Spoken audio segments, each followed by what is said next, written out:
লা হাওলা ওয়ালা কুওয়াতা ইল্লা বিল্লাহ।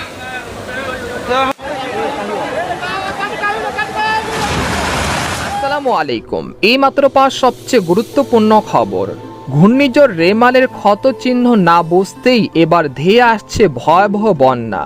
প্লাবিত হতে পারে দেশের বেশ কয়েকটি গুরুত্বপূর্ণ জনপদ।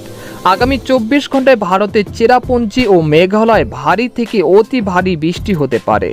এতে সিলেট সহ দেশের উত্তরাঞ্চলে বেশ কয়েকটি অঞ্চল ভেসে যেতে পারে।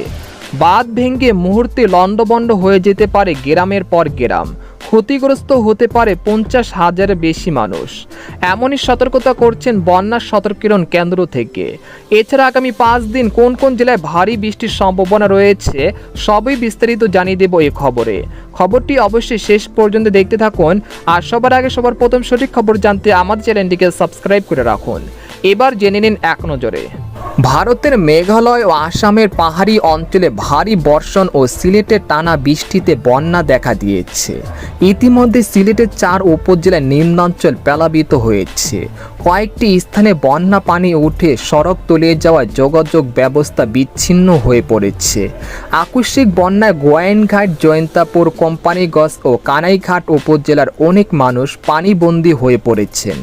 এদিকে কানাডার আবহাওয়া গবেষক মোস্তফা কামাল পলাশ বলছে, শুক্রবার অথবা শনিবার থেকে রংপুর বিভাগে তিস্তা নদীর উপকূলবর্তী জেলাগুলোতে বন্যার প্রবল আশঙ্কা করা যাচ্ছে। কারণ হলো ভারতীয় আবহাওয়া অধিদপ্তরের পূর্বাভাসে জারি করেছে যে মে মাসের 30 তারিখ থেকে জুন মাসের 2 তারিখ পর্যন্ত প্রতিদিনই আসাম ও মেঘালয় রাজ্যের উপরে প্রায় 200 থেকে 300 মিলিমিটার পর্যন্ত বৃষ্টিপাতের সম্ভাবনা রয়েছে।